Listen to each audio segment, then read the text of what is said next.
Már megszokhattuk, Fenyő Miklós évről évre képes megújulni, most is így lesz, 23-án, augusztus 23-án a Margit-szigetre vár mindenkit, amit szintén megszokhattunk már, és egy 2,5 órás örömzenében lehet részünk. Nagyon-nagyon sok kérdés adott. Szervusz, köszönjük, hogy eljöttél hozzánk. De kezdjük az önök kértékkel. Önök kérték, egy nem mindennapi, tőled szokatlan akció ez, ha úgy nézzük. Mi lett a végeredmény? Ugye a nézők választhatták ki, hogy mit szeretnének hallani. Igen, mert hát tulajdonképpen évek óta játszom ám ezzel a gondolattal. Ugye hát egy ilyen hagyományt évről évre, mondjuk ugye te szavaiddal élve megújítani, hát ez azért egy nem kis feladat. Na most eszembe jutott már többször, hogy mi lenne, hogy a közönség összeállítaná. Tehát akiket érdekel, és esetleg szavaznak,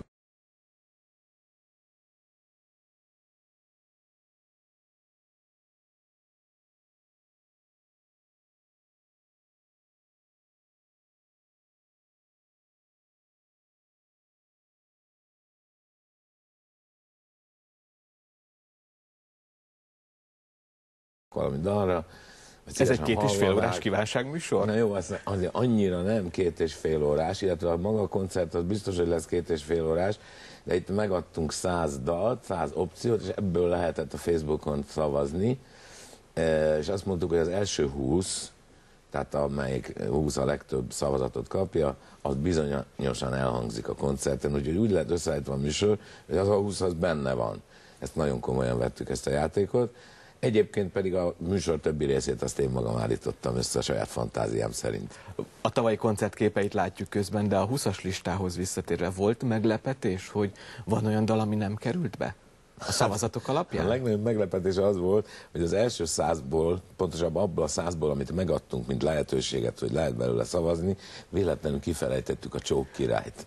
Ezért ez grátisként azért ott lesz. Most grátisként el kell játszani, mert akkor föltettük, hogy hát sajnos kimaradt a Csók király, hogy arra is szeretnének szavazni, akkor tessék szavazni. Erre persze az kapta a legtöbb szavazatot, úgyhogy azt is el kell játszani. Ez volt tulajdonképpen a meglepetés. Teltház lesz, ez már egyértelmű a jegyfoglalások alapján, ezzel én is szembesültem, hogy gyakorlatilag 2 jegyet egymás mellé találni már szinte képtelenség. De mi lesz a színpadon? Mi lesz az, amit tőletek kapunk, és akkor a vendégeket is elárulhatjuk? Na akkor áruljuk el először is azt, hogy az önök kérték, az természetesen emiatt a játék miatt lett a címe, egyébként pedig adott sok inspirációt a múltból, és hát végül is ez, én nem is tudom, hogy egy ilyen közös agytorna alapján, egy megbeszélés alapján mégis egy kicsit átcsapott a felvonulók kértékbe, akik még emlékeznek erre, azoknak ez egy olyan nosztalgikus dolog lesz. Azért itt nagyobb választási lehetőségünk volt. Hát jó, rendben van,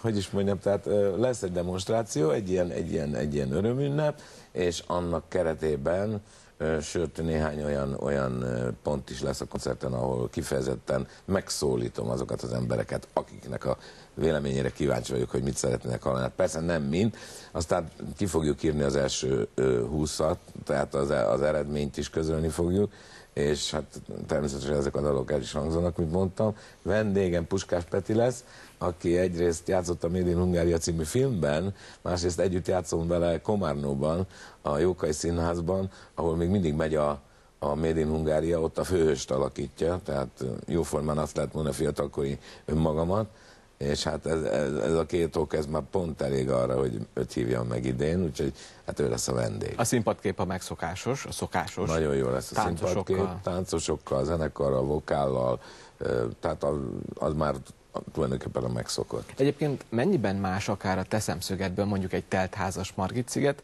mint például mondjuk egy aréna vagy bárhol máshol egy teltházas nagy koncert? Bár ez is elég nagy, sőt.